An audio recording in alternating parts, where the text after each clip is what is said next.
Computer. Cool. We're live. Good morning, everybody. Good morning. How's everybody's week so far? Over there. James going outside. Yep. Love it. Love it. Looks beautiful there, man. It's freezing here. It's cold, Kansas City. So it's a perfect day. Yeah. Welcome, everybody. We wanted to, this will be kind of a quick one, but we want to go over, and we'll probably make this kind of a series over the next couple weeks because, you know, end of October, November is the best time to start planning for 2020, right? So, you know, this is a time to reflect, go over, look at what you've done so far and start putting in, setting goals and, you know, kind of getting your business ready for 2020. Don't wait until December because then it's too late because you need to do it. I mean, really within the next 2 weeks, you need to have your plan totally written out, ready to go so you can start implementing to hit January with a couple things already implemented to try to hit and reach your goals. All right. So today we're just going to kind of go over a really quick business plan on where you guys can go through and, you know, break it down to see, okay, what exactly do I need to do next year? What are the smaller goals that I need to hit that will help me reach my bigger goals, right? Because I think most of us here selling real estate is how many houses are we going to sell next year, right? And what does it take to get there?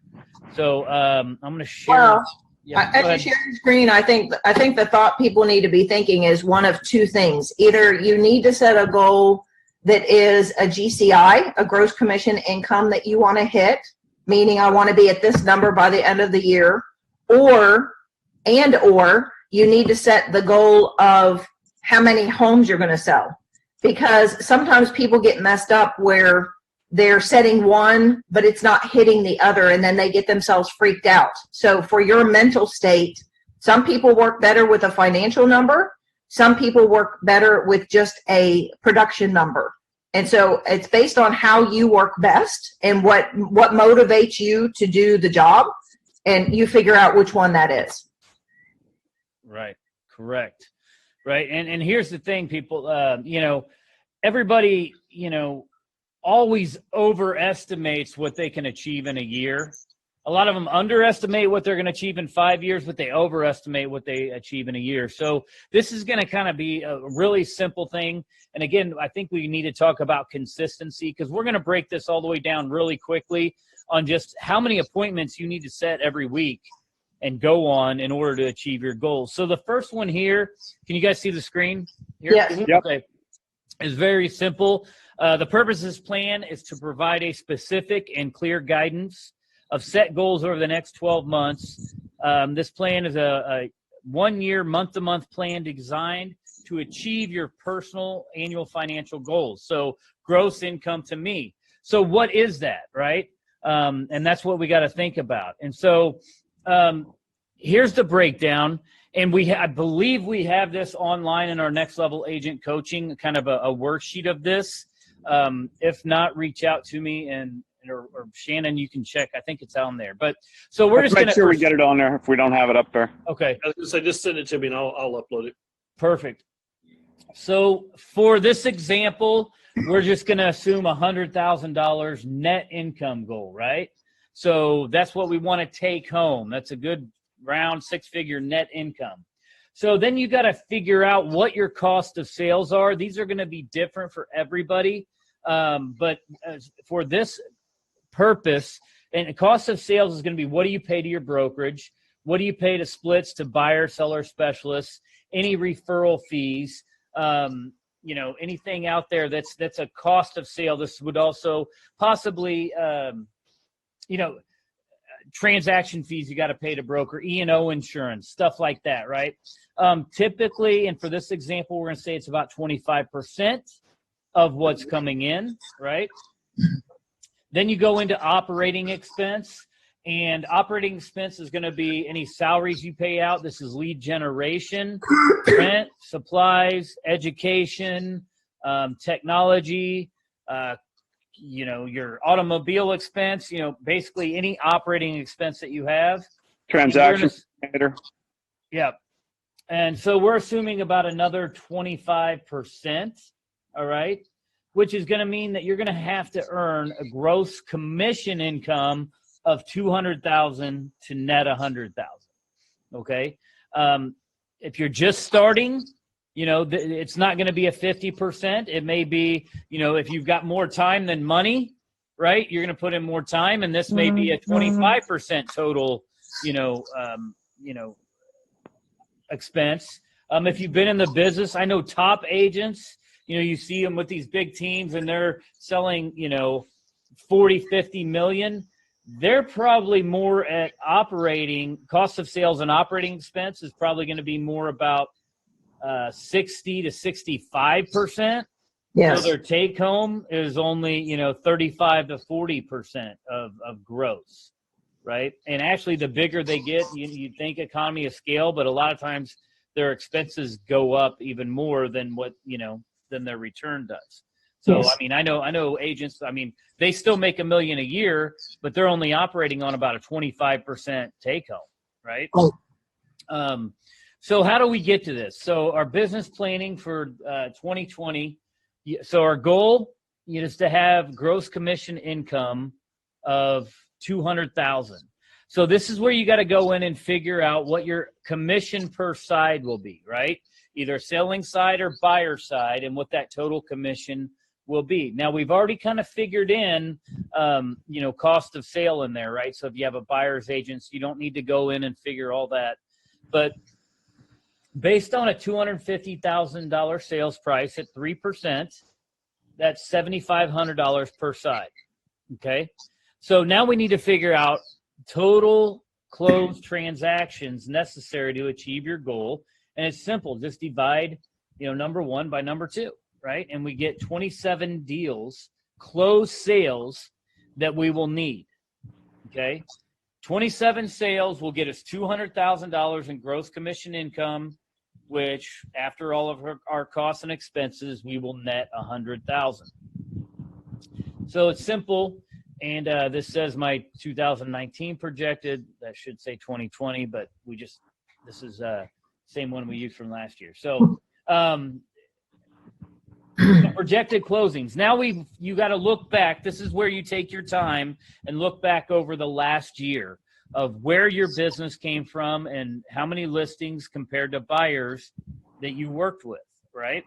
So on this one, we're assuming we're working 40% buyers and 40% listings, 60% buyers. So you simply just take that times number 3, which gives you need to sell 11 listings next year, and you need to sell 17 buyers next year, right? Then figuring up on projecting how many of my listings will sell, right? Industry standard is about 80% of your listings will sell in a given year. Now, remember, we're budgeting and we're planning from January to January. So you may say, well, 95% of all my listings sell, or 100% of them sell. But this is for a planning purpose. So think if you take a listing in November or December of 2020, it's not going to sell and close until 2021. So when you're estimating that 80%, you have to take that into account, right? That we may take a listing in 2020, but it won't sell until 2021, right? So that means you're going to have to get 14 listing agreements, right? If 80% of them sell, you need to actually have closed 11 listings. That means you need to take 14 listing agreements. Does that make sense? Yes. All right. Then on the buyer side, right? About considering that 40% of my buyer contracts will cancel, right? I need to write a total number of buyer contracts. So this is simply taking 4B, divide that 100% by that, which gives you, 17 times 60, right? 100% minus 40, because 40 of them are going to fall out, right? We'll cancel. Buyers are, they either don't get pre-approved, the house doesn't go through, they get discouraged. I just had one just this week. I've worked with them for about a week and a half, and they were all gung-ho. They had all these houses they wanted to see, went out and showed them 2 houses one night just to get the process rolling. And they just, we decided we're waiting until, spring or summer of next year. There's not enough. They basically said there's not enough houses out there. We're just going to wait. Perfect, right? But that's one that I counted on for 2019 that didn't happen, right? It'll happen in 2020. But so you're going to have more buyers fall out. So with that being said, you take 17 divided by 60%, which gives us 29 buyer contracts we need to have signed. Okay. A lot, because we're heavier. Now, if you have a team, you're taking into account that your buyer's agents are also signing this. This just isn't you. If you don't have a team and this is your goal and you're more buyer heavy than listing heavy, this is what you need to do. So number 7, right? Since I plan on getting, or I plan to get listings on 75% of my listing appointments, right? This is your conversion rate. Experienced agents who are crushing it are maybe getting 85%, maybe 90% if they're really good. If you're getting more than 90% conversion rate, I'm going to tell you right now, you're not going on enough listing appointments. Okay? You should not be getting 90-95% of every listing you go on. If you are, you're not going on enough appointments. You need to go on more appointments, right? So 75 is about is a little higher than the national average, but we're working with a lot of experienced agents here. So if you're going to get 75% of the appointments you go on, just take number 5 and divide it by the percentage of number 7, which means you need to go on 19 listing appointments next year, right? In order to get your contracts of what we said for the buyer contracts work. Make sense? Yes. Okay. Now on the buying side, since I sell 80% of the buyers that I work with, right? We're not getting all the buyer agencies signed. We're only getting about 60% of those, right? But the ones we actually work with, we're closing 80% of those, which means you need to go on 37 buyer appointments, okay? So, again, we're breaking this down. Now, buyer appointments. Now we got to figure out, okay, how many appointments do I need to go on per week, right? And this is how I like to break it down because it makes it a lot easier and simpler to figure out what you're doing, right? If we take those numbers, simply have to go on 2 listing appointments per month, right? So can you go back a slide, Matt? Yeah. Just everybody understand this. So we should probably put in the header when we load this into the next level for everybody. Go back one more slide. You see where Matt had talked about how many appointments you need to go on, number 5 and number 6. Above number 5, Matt, in bold letters, we should type appointments needed. And then go back down to number 7 and 8. And right above 7, we should put conversion ratio. Because really, it's 2 different things, you guys, that you need to understand. And then when you see he's filled in these numbers where you need 37 buyers and 19 listing appointments, those are all the appointments you need to hit those numbers from above. And then what he did was he added up 37 and 19 and divided it by 12 to get the numbers on the next screen. So we just need people to understand that just because you're going on appointments does not mean you're going to get them, number 1. Just because you're taking people out does not mean they're going to close. When I did this for the first time, this was a huge eye-opener for me because truthfully, a lot of you, unless you've been in the business a long time, your broker has never done this with you. You've never even seen this before. Your business plan was basically a piece of paper and hitting the phones trying to see how many appointments you could get. That's about as good of a plan that you had. So really, for you to be a professional, for you to be a CEO of your business, for you to actually have a business, you need a plan. And so what he's talking about when you're breaking down these appointments is those help you figure out what you need to shoot for.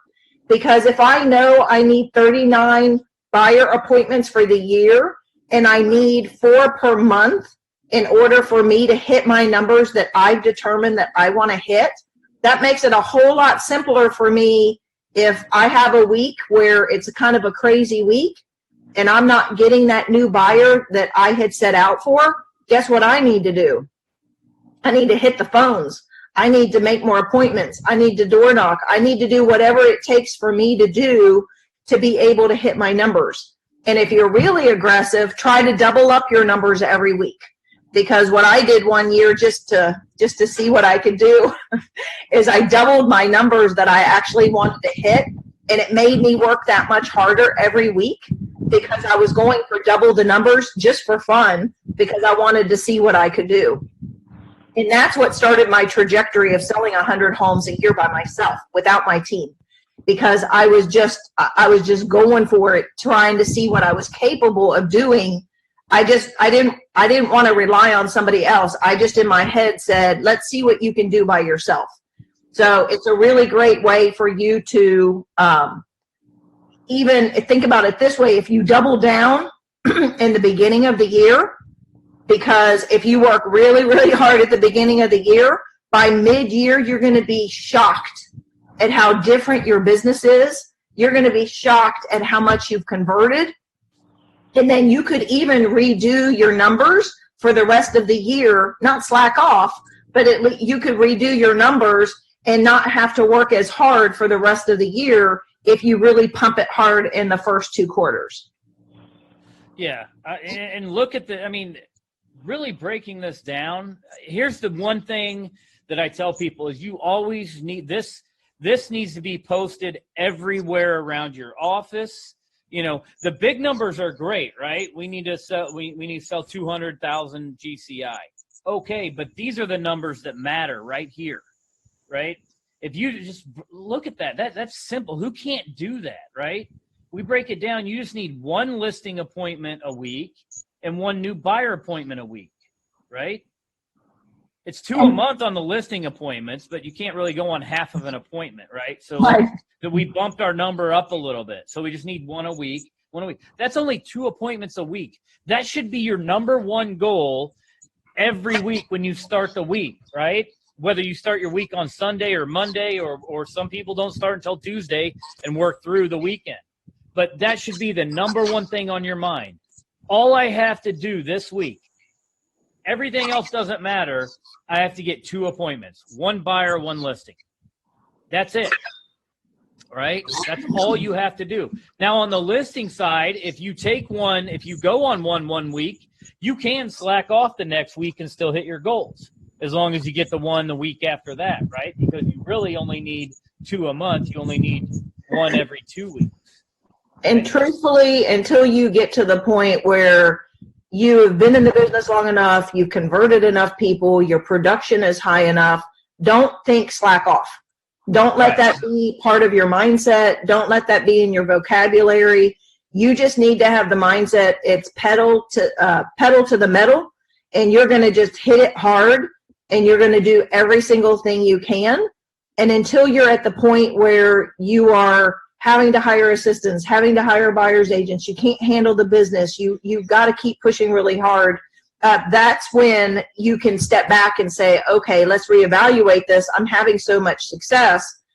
Now I need to start looking at building a team or referring business out so that I can handle what's coming in.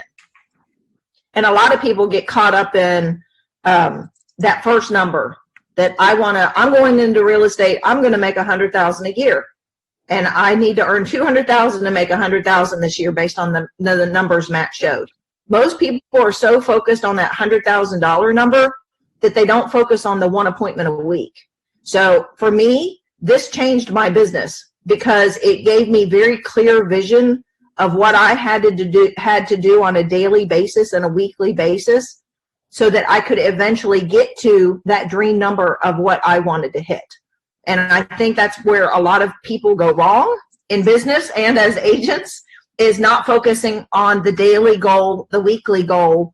And then we didn't put this in here, you guys, but another piece of this is, what does it mean to get that appointment? How am I getting that appointment? How many phone calls do you need to make to get that one appointment? How many doors do you have to knock? How many flyers do you have to deliver? How many open houses do you have to do? How many internet leads do you have to call? What do you have to do to get that one buyer appointment this week and that one listing appointment this week? What is it going to take for you to get those? So breaking that down even more. Yeah. And it really, guys, if you know your numbers and then you track your numbers, you know, I know I have coaching clients. I have other agents. Myself, I've done it. Know exactly how many contacts you need to make to get an appointment, right? And we know how many appointments we need, right? So then you can break this down. This is going to be on an individual level. I know some people, it's 35 contacts and they get an appointment. They're great with their scripts and dialogues. If you're just now starting out, I'm telling you, it's probably going to be 100 contacts, right, to get one appointment. Yeah. So think about that. Which is a 1% conversion, which is, if you're doing these activities daily, you're going to get better at it in time. And that's the key. So like what Matt was just saying is that the people that they practice their scripts and dialogues. So the very first thing you got to think as a young agent or new agent or agent looking to build your business, how good are you at scripts and dialogue? Do you even have any scripts and dialogue? Right. How good are you at the conversion? Because you've got to practice that stuff so that when you get in front of people or you get on the phone, you can actually have some conversion to be able to hit those numbers. Because it all literally, get those appointments set. It all works as a domino effect. You can't have one without the other. Nope. Exactly. What do I need to do to hit those appointment targets each week? And if you're a bigger team, right, because we kind of focus on an individual agent, this is exactly the same, right? It is the same. Because you're already working in, your cost of sale and at that initial part of how much you're getting, how much you're paying out to a buyer's agent. So these appointments, if you're talking that let's say you have 5 buyer's agents on your team, right, and your goal is to net 500,000, that means you need to do, roughly $1 million in GCI. But you're breaking these appointments down amongst your team. But what we just talked about on how many contacts, you need to go back with your team and hold them accountable to, you need to make, 50 contacts a day. And if you're a bigger team, you probably have more lead generation tools that are having some business come to you instead of you having to go out and get it, which means your expenses are a little higher. But it's just a numbers game. It is, but it is harder as a team because as the team leader, I had to step out of production, and then I'm relying on those 12 agents that were on my team to do their numbers, and so it becomes a motivation thing as a team leader where I was then responsible to train them on the scripts, to train them on the dialogue, to beat into their head about what they needed to say to people, and then it becomes a thing of where's their head at. Trying to help them get their mindset where it needs to be to become a winner, to become an achiever, to step into the role of becoming aggressive, to go do the work, to get the appointments. And because as a team leader, you really don't have time to do the production yourself. I was too busy training people. I still did production, but I was so busy training people and helping them get their levels up that you have to step back because your roles change. So it is a balancing act. And for those of you who are looking to build a team, keep that in mind, because when my team was small and I only had a few agents, it was a whole lot easier because I was still running and gunning and doing my own production separate from what my agents were doing. But as I got bigger into the mega team realm, it became almost impossible for me to do any production because I was so busy training, guiding, helping, teaching, role playing, and managing everything with everybody. And to add to that, I'd just like to say bigger isn't always better. Correct. If you know your numbers and you're profitable as a single agent with a transaction coordinator and an appointment setter, you can make a lot of money and not have to have all the headache of managing a team of people. Yeah, I could do 30 million by myself with one assistant. And it's a lot more profitable on each transaction. You don't have the overhead. Exactly. But as you add, you can add additional assistants as well. I wound up having 2 assistants here and 2 assistants in the Philippines, and it made it a whole lot easier because I basically handed everything off except for me doing the conversion, doing the negotiation, and then everything else was handed off. Yep. So you can be super successful as a solo agent as long as you have the assistants in the background. And my assistants here were licensed realtors. So I had 2 licensed realtors here that were able to talk about houses, able to talk about, you know, the transaction. And then I had people in the Philippines running all of the media, all of the websites, all that stuff. Yep. So Awesome. all right. Hope this helped. Remember, you know, get out there, set some time, block out some time to do this, right? This is a very quick way to figure out kind of where you need to be. And we'll talk more maybe next week in actually planning and time blocking and making sure that, you know, you're getting your business. This is, you know, I see so many people that want to take real estate kind of willy-nilly. This is a great business, but that's what it is. It is a business, right? It has to be run as such. Yep. Yeah, it has to be run as such. You have to treat it like a business. You need to know your numbers. You need to know your expenses, right? That's huge. And the biggest expense that we really didn't touch on is ultimately what you pay your brokerage too. Yeah. Yeah. That's a really good one. Yes. Because if you're on a 50-50 split, you know, boy, do you have to do a lot more work than if you're on a 100% split after a cap or on a 90-10. Just keep that in mind where you're at. You need to look at what brokerage you're with and is it best serving your long-term business goals. Yeah, and what's your total number? Because a lot of people look at what their cap is or what the little fees are, but they're not looking at, oh, wow, I'm not capping. I'm still paying that brokerage. I have people that are paying their brokerages hundreds of thousands of dollars versus a cap, and it goes away. So, yeah, I think that's a huge point. Huge point. And it is, you know, it's okay to pay a little more to a brokerage if you're getting the value back out.